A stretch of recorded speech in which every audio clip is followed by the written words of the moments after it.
Silence doesn't beg to be understood. It teaches those who broke it what they lost. Break no contact only if they do this first, my friends. Because when you break it too soon, you don't win them back. You lose yourself again. You restart a game that was already finished, hoping for a different ending written by the same hands that hurt you.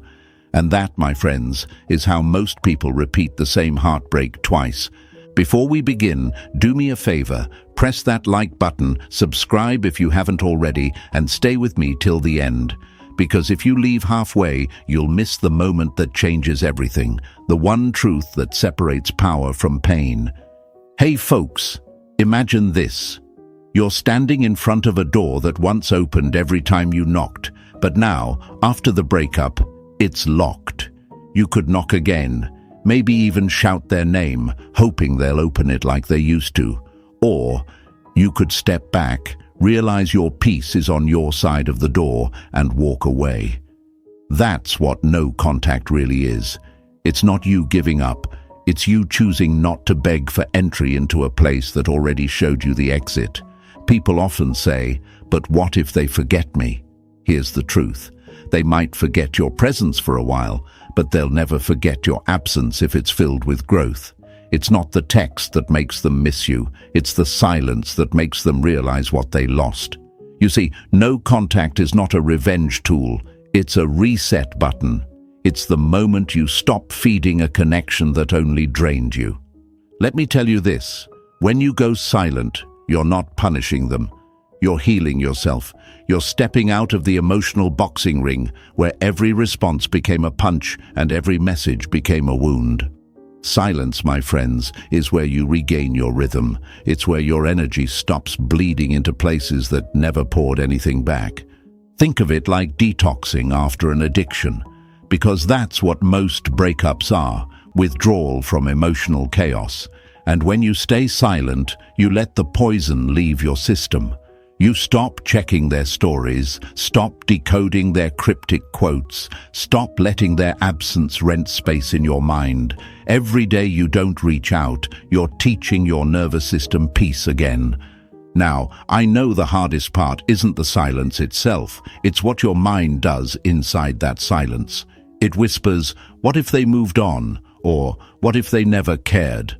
But here's the thing, if they could move on that easily, they were never yours to begin with. And if they cared, silence will make them show it, not with words, but with effort.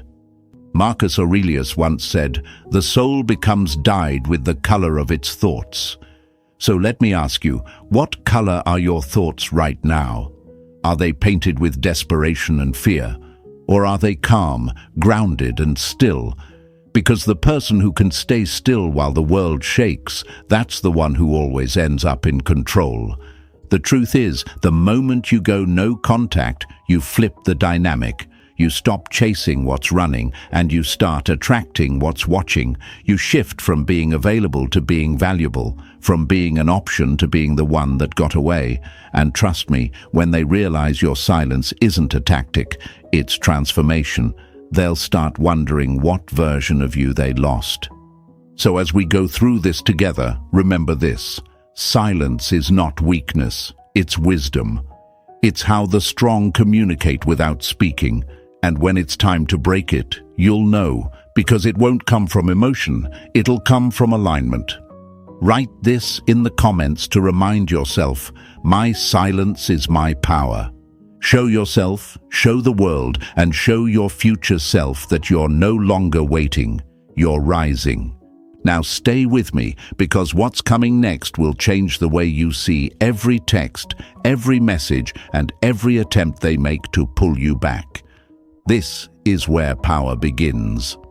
Number 1, no contact isn't punishment, it's protection. Sometimes walking away isn't rejection, it's redirection. You're not losing them, you're finding yourself again. My friends, let's start here, because this is where most people get it all wrong.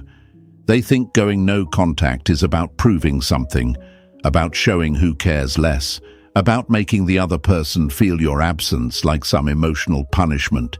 But that's not what this is. No contact is not revenge, it's recovery. It's not about teaching them a lesson, It's about teaching yourself peace. Imagine this. You're standing in front of a fire that's been burning for months. It used to keep you warm. But lately, all it does is burn your skin, fill your lungs with smoke, and blind your vision. You keep telling yourself, maybe if I throw one more log on, it'll feel like before. But it never does. It just hurts more. And one day, you finally step back. The fire doesn't die right away, but for the first time, you can breathe. That's what no contact really is. It's stepping away from a flame that no longer warms you. Now I know what happens in their mind. The fear kicks in. What if they forget me? What if they never come back? What if I wait and nothing changes? That's the lie fear whispers when you finally take your power back. The truth is, silence doesn't erase love. It reveals it. If what you had was real, your distance won't destroy it. It will define it. If it fades in silence, then it was noise pretending to be music. Most people can't handle silence because it forces them to face the truth they were avoiding. When you stop reaching out, when you stop explaining, when you stop chasing, the mind screams for closure, but closure isn't found in a text. It's found in acceptance. In the moment you say, I don't need to understand their reasons to protect my peace. That's when you start healing for real. See, they often think silence is weakness. That being quiet means they've given up. But in reality, it's strength disguised as stillness. A storm doesn't announce itself.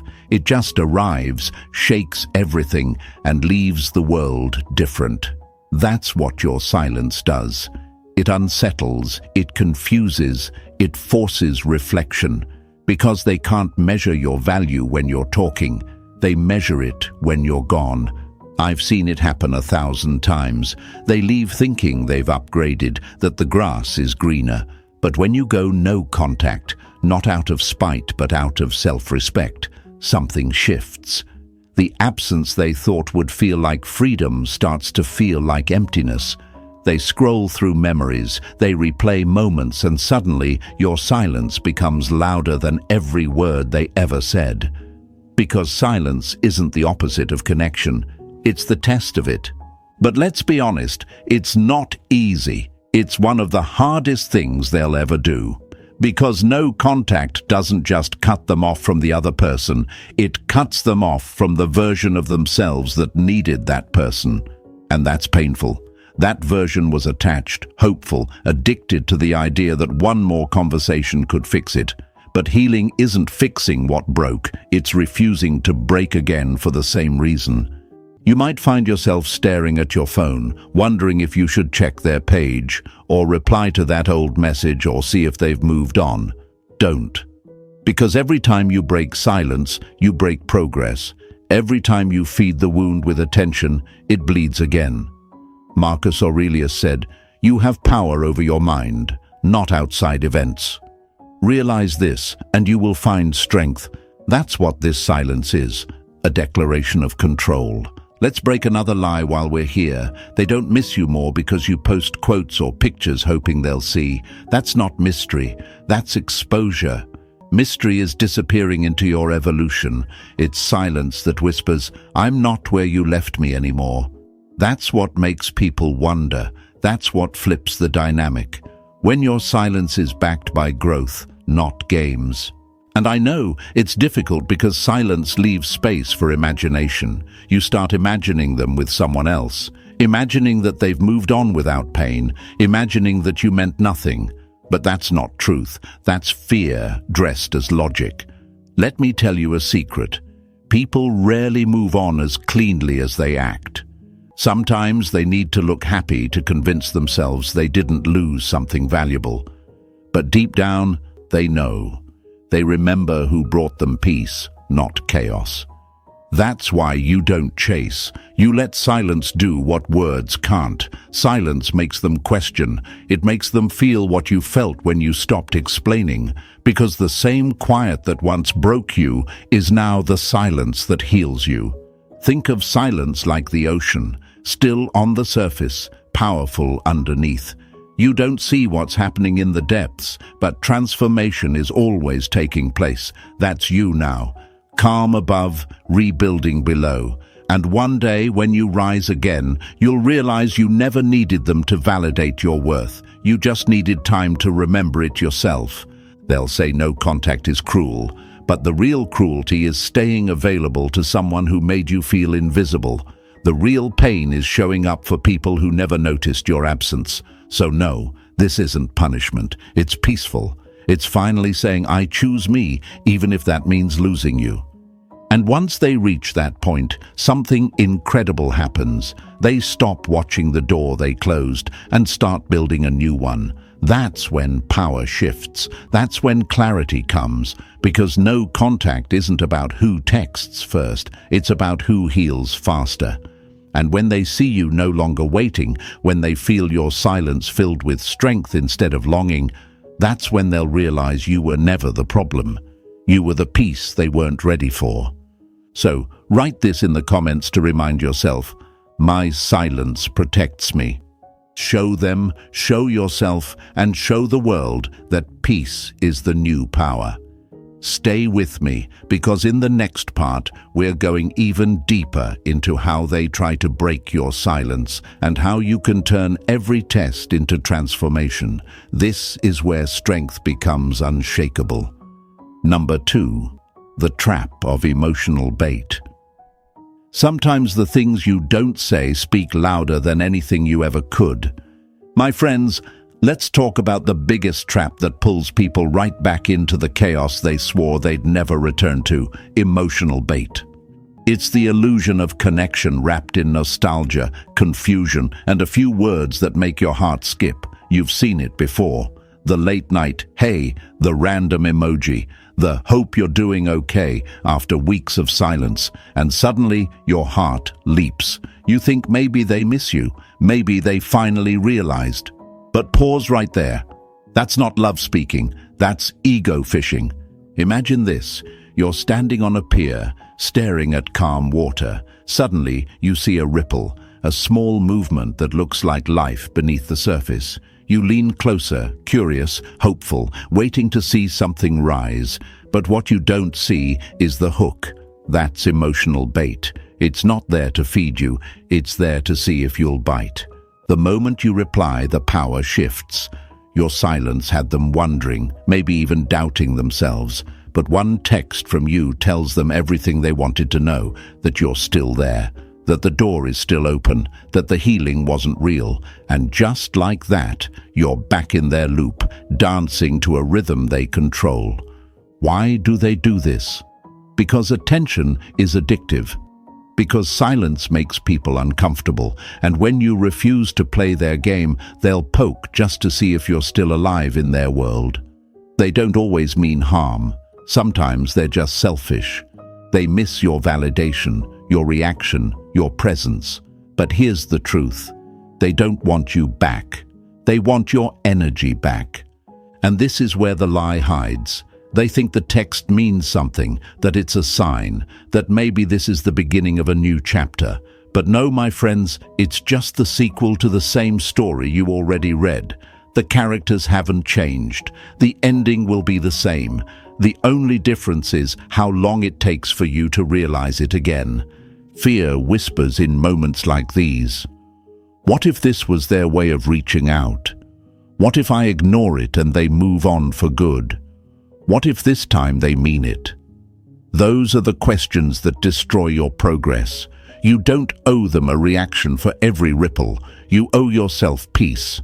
Let silence answer what words can't, because the one who truly wants to return will knock with intention, not tap your energy for attention. There's a quote that says, "The devil doesn't come dressed in red with horns. He comes as everything you've ever wanted." That's how emotional bait works. It disguises itself as closure, curiosity, or kindness. But it's not closure, it's a reset of the same pain you worked so hard to escape. Sometimes they'll post something nostalgic, a song you both loved, a memory from the past, a quote about missing someone, and your heart will ache, your fingers will hover over your phone. But remember, not every signal deserves a response. Silence doesn't mean you don't care. It means you respect your growth more than their confusion. It's difficult because deep down, a part of you still hopes they'll change. You want to believe that the text was genuine, that maybe your silence woke them up. But real change doesn't come through casual messages. It comes through effort, accountability, and consistency. And if they're not bringing that, they're not ready. Don't let your emotions mistake a knock on the door for someone moving back in. Every time you take the bait, you reinforce the old dynamic. You chase, they retreat. You give, they take. You hope, they hesitate. But when you don't bite, something powerful happens. They start to feel the silence they created. They start to see that your world didn't stop spinning without them. And that's when reflection begins, not in conversation, but in consequence. I want you to see emotional bait for what it is, a test. And your silence is the answer. It's your proof that you've grown beyond the triggers that used to control you, that you've learned the art of stillness, because when you stop reacting, you stop bleeding energy. You reclaim emotional control.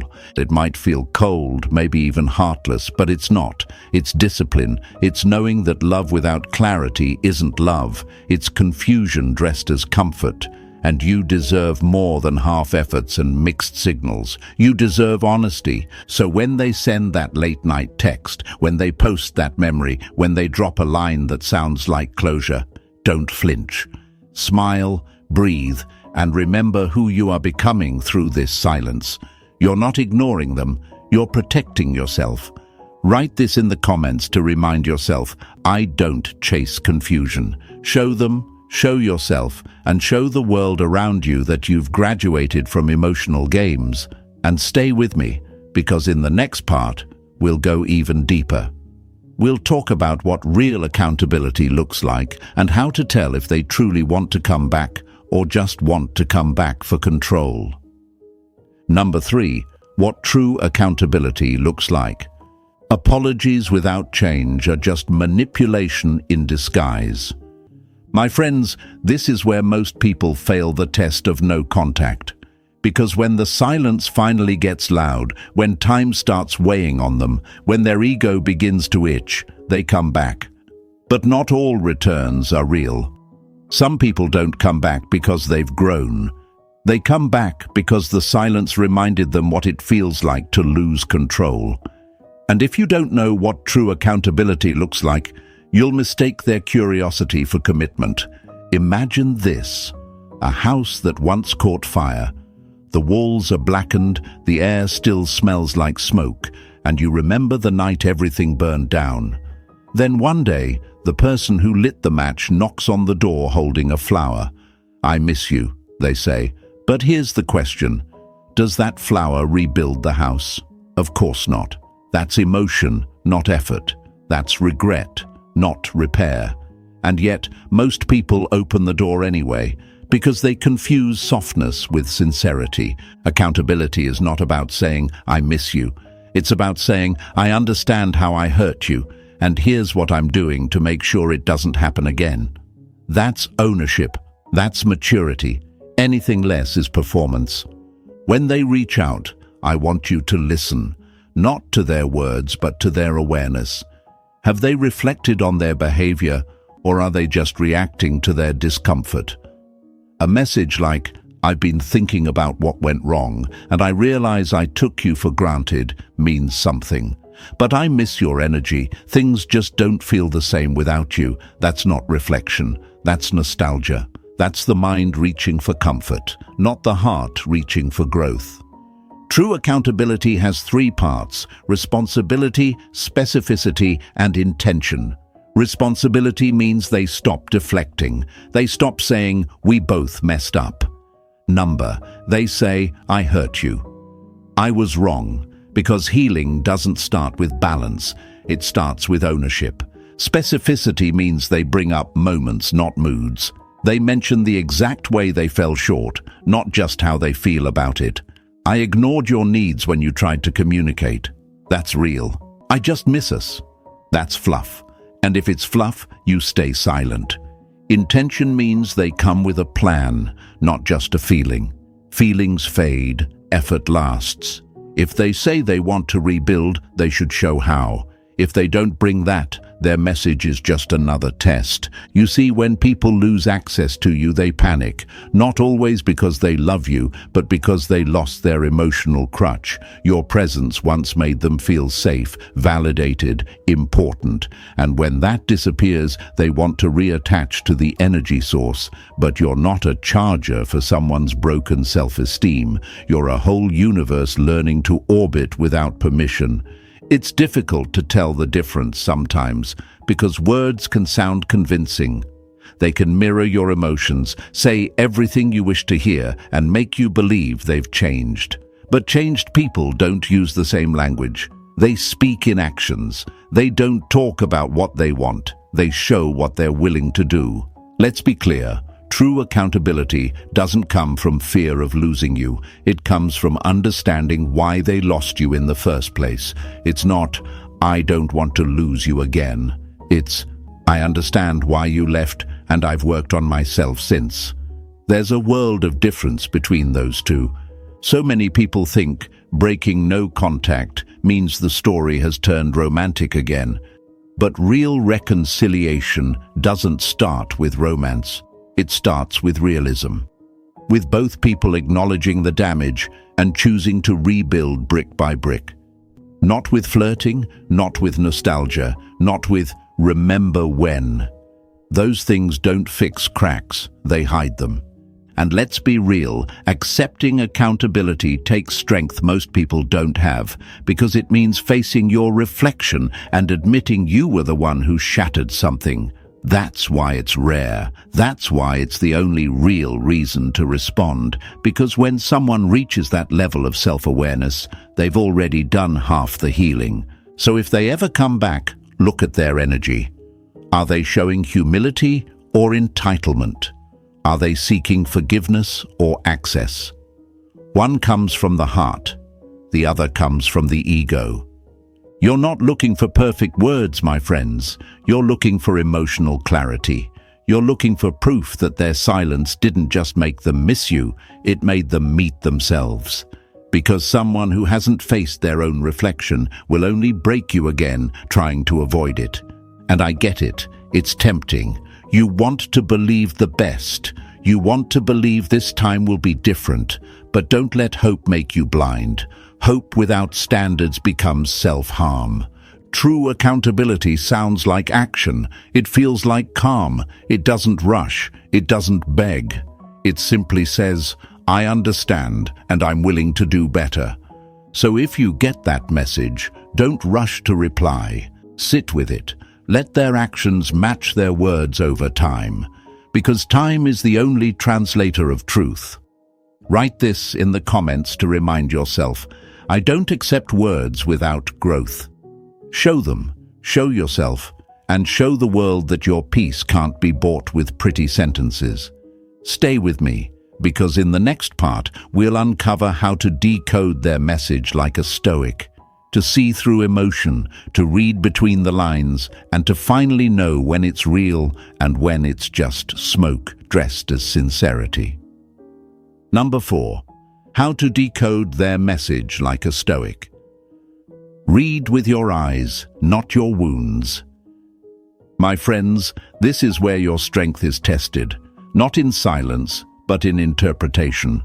Because when that message finally comes, it won't arrive wearing a warning label. It'll sound sweet, calm, maybe even vulnerable.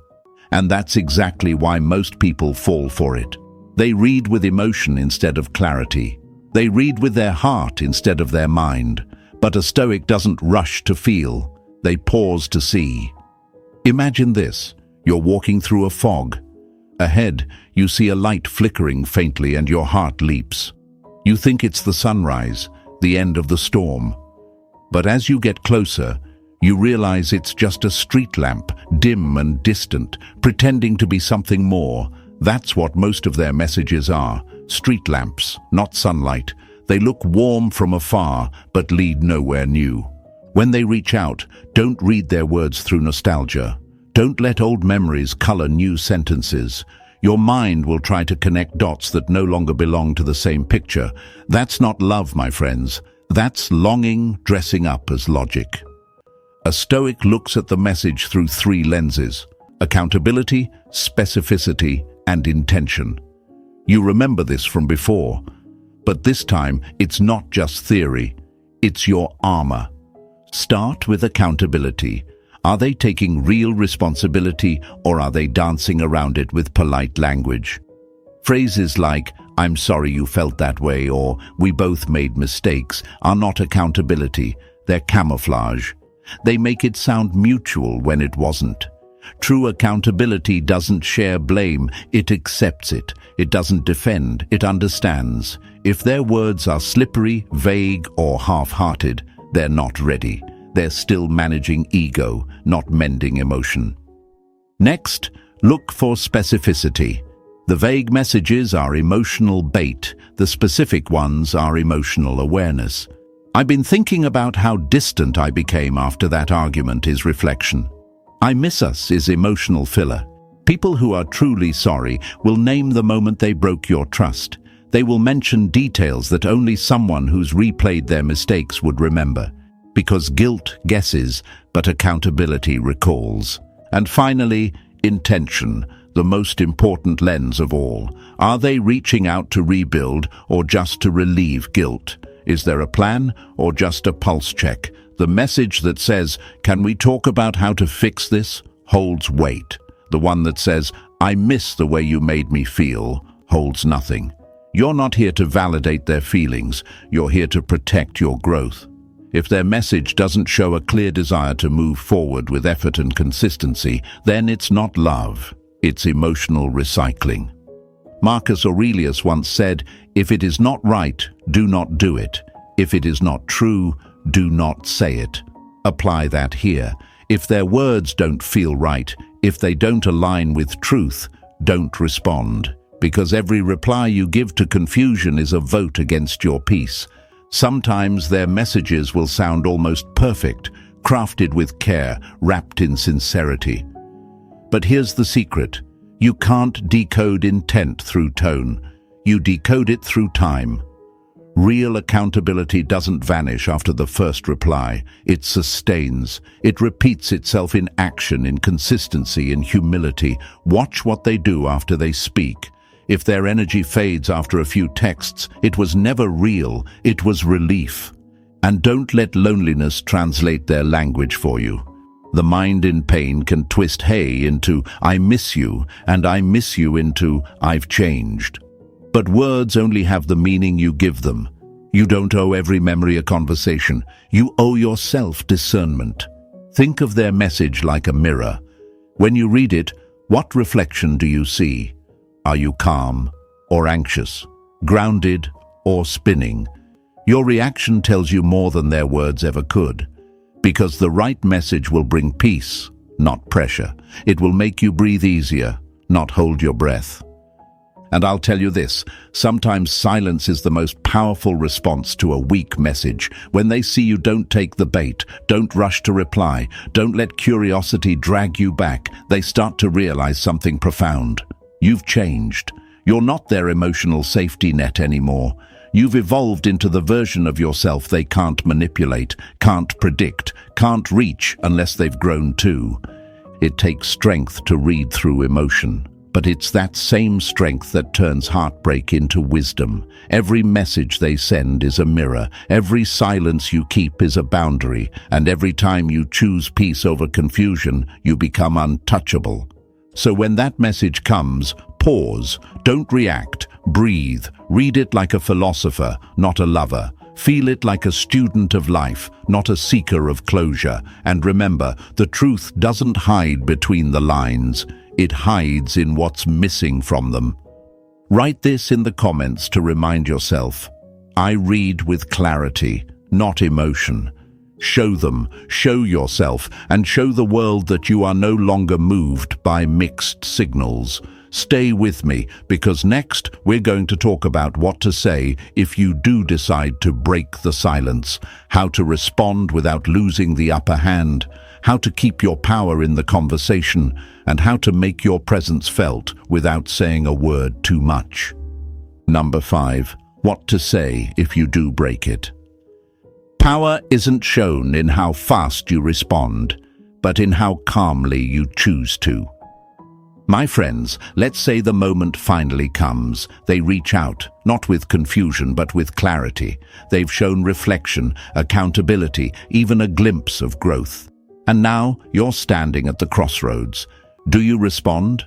And if you do, how do you do it without losing the power you earned in your silence? Because here's the truth. Most people ruin their comeback not because they reply, but because they reply from the wrong energy.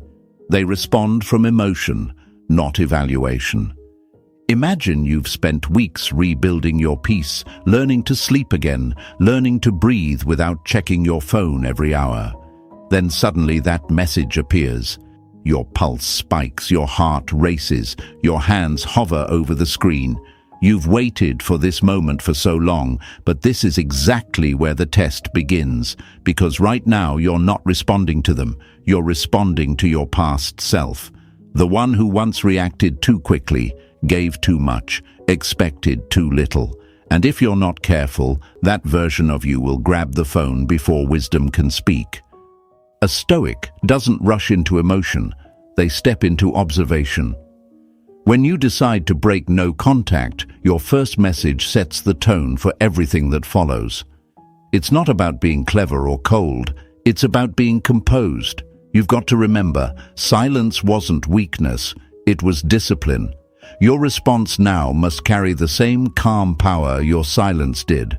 So, what do you say? Let's make this simple. Your words should never sound like relief. They should sound like reflection. You're not saying, finally, you reached out. You're saying, I see you've reflected too. There's a difference between being eager and being grounded. Eagerness says, I've been waiting. Groundedness says, I've been growing. Your message can be as simple as, thanks for reaching out and being honest. I've taken this time to reflect too. I'm open to a real conversation, but only if we're both serious about doing things differently this time. See what that does. It acknowledges their effort without collapsing into emotional surrender. It shows maturity without chasing validation. You've opened the door, but you're standing at it, not running through it. You're giving them a chance, not control. Remember this rule, my friends. Your tone determines the temperature of the exchange. If you sound desperate, they'll relax. If you sound cold, they'll guard up. But if you sound calm, measured, and clear, they'll respect it. Calmness is magnetic. It says, you're not here to repeat the past, you're here to assess the present. Now, let's talk about what not to say. Don't say, I missed you. Don't say, I'm so glad you reached out. Don't say, let's see what happens. Those are soft spots that reopen old wounds. You don't owe them access just because they remembered your name at midnight. They lost the privilege of your instant replies when they treated your presence like an option. Instead, use your words like a mirror. Reflect, don't react. If they truly mean what they say, they'll match your energy. If they don't, their inconsistency will reveal itself fast. That's why your first message shouldn't chase connection, it should test it. Ask grounded questions, not emotional ones. You can say, what's made you reach out now? Or, what's different this time? These questions don't come from bitterness, they come from boundaries. A person who has truly grown won't get defensive. They'll answer with humility and clarity. But someone who's just lonely or guilty will start to fumble. They'll say, I just wanted to check in, or I don't know, I've been thinking. And that's your cue. That's your sign that their words were emotion, not evolution. You see, this moment isn't about reunion, it's about revelation. You're not trying to rebuild what broke. You're seeing if it's worth rebuilding at all. Because if their reflection was real, you'll feel it. Their words will be steady, honest, and accountable. But if it's performance, the cracks will show fast. And here's the key. Your message shouldn't feel like a reward.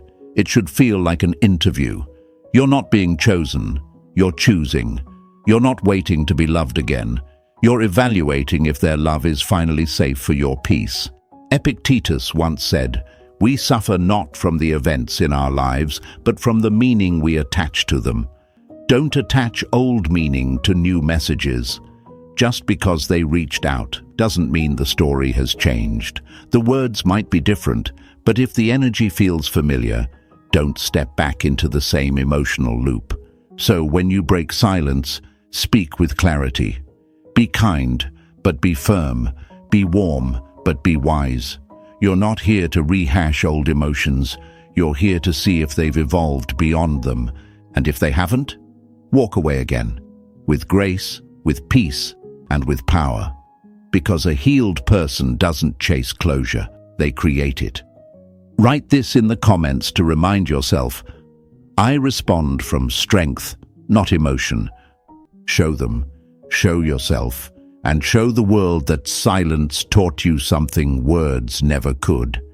Stay with me, because next we're going to talk about what happens when they don't reach out the right way, how to spot fake reconnections, weak signals, and emotional tests designed to pull you back into confusion. This next part is where your silence becomes your greatest weapon. Number 6. What to do if they don't reach out properly. If silence ends the connection, then words were never going to save it. My friends, this is where most of the story really unfolds. Not in what they say, but in what they don't. Because the truth is, 9 times out of 10, they won't come back the right way. They won't arrive with accountability. They won't speak with clarity. And they won't show consistency. Instead, they'll test the waters. They'll throw pebbles into your silence just to see if you'll ripple. It starts small, a hey, a reaction to your story, a you've been quiet lately. They might even post something cryptic that you know is aimed at you. And suddenly, your chest tightens, your heart starts to race, and that old energy tries to pull you back. You start wondering, should I say something? Should I respond just to be polite? What if this is their way of testing me? But here's the truth. They're not testing reconciliation. They're testing access. They want to know if the door they once walked through is still unlocked. They want to see if the version of you that once tolerated crumbs is still alive. And when you respond to those weak signals, you confirm it. You show them you're still available without requiring effort. Imagine this. You're standing guard at a castle. You spent months rebuilding its walls, reinforcing the gates, protecting what's inside, your peace. And now outside, someone throws a pebble against the door. Ping. Another one. Ping. That's their vague message, their late-night hey, their subtle reminder that they still exist. And if you open that door every time someone tosses a pebble, you'll never know who's truly willing to knock. This is where silence becomes your armor. Because real love doesn't play hide and seek, it shows up clearly. When someone truly wants back into your life, they don't sneak. They step, they don't test, they declare. Weak messages are like smoke signals without fire. They only show confusion. If they're not stepping toward you with honesty, clarity, and effort, you stay silent. You don't explain your silence. You don't justify your boundaries, and you don't reward inconsistency with attention. Because the moment you do, you trade your peace for potential. And potential is the most dangerous currency in love. Here's the harsh truth. If your silence makes them walk away, it means your voice wouldn't have made them stay. You could have said everything perfectly, texted back at the right time, used the perfect words, but none of it would matter if they were only half invested. Silence reveals the difference between connection and control, between love and comfort. They might try to stir jealousy, posting with someone new, acting unbothered, pretending they've leveled up. But don't let illusions shake your foundation. Most people perform peace online while quietly falling apart inside. Your job is not to compete with their performance, it's to maintain your truth. And yes, it's difficult, because silence is not just quiet, it's confrontational. It forces you to face what you can't control. It makes you wonder, what if they never come back? But ask yourself, if they never come back, did you really lose anything worth keeping? Remember, no contact isn't about punishment. It's about observation. You're watching who respects your silence and who tries to break it for selfish reasons. You're seeing who values peace and who craves attention. Silence will always separate the temporary from the timeless. While they test you, use that time to test yourself. Upgrade, heal, build. The most powerful version of you isn't the one that waits. It's the one that evolves while waiting. Because the longer you stay still, the more your energy transforms. You stop asking, why didn't they choose me? And start realizing, maybe I was never meant to be chosen by them. And that's where freedom begins. When you stop waiting for a knock and start building your own home. When your silence stops being a strategy and becomes a lifestyle. When peace becomes more attractive than attention. Let them wonder where you went. Let them feel the emptiness they created. Because your silence, when it's rooted in self-respect, becomes their loudest teacher. You don't need to prove your worth by speaking. You prove it by staying still when confusion calls. And if they never reach out again, let it be. You're not losing them. You're releasing what no longer aligns. You're not being ignored. You're being redirected. You're not being punished. You're being protected. Remember, sometimes the lesson isn't about getting them back. It's about never losing yourself again for someone who couldn't see your value the first time. So if their message is vague, if their effort is weak, if their actions don't match their words, let your silence speak for you. It will say everything they need to hear. Write this in the comments to remind yourself, if it's not clear, I don't answer.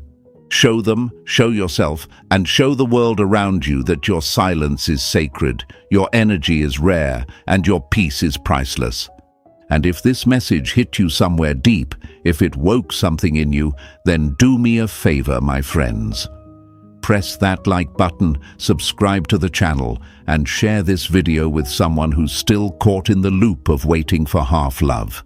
Because one day, when they learn to choose peace over pain, they'll thank you for it. Stay strong, stay grounded, and remember, sometimes silence isn't the end of your story, it's the beginning of your strength.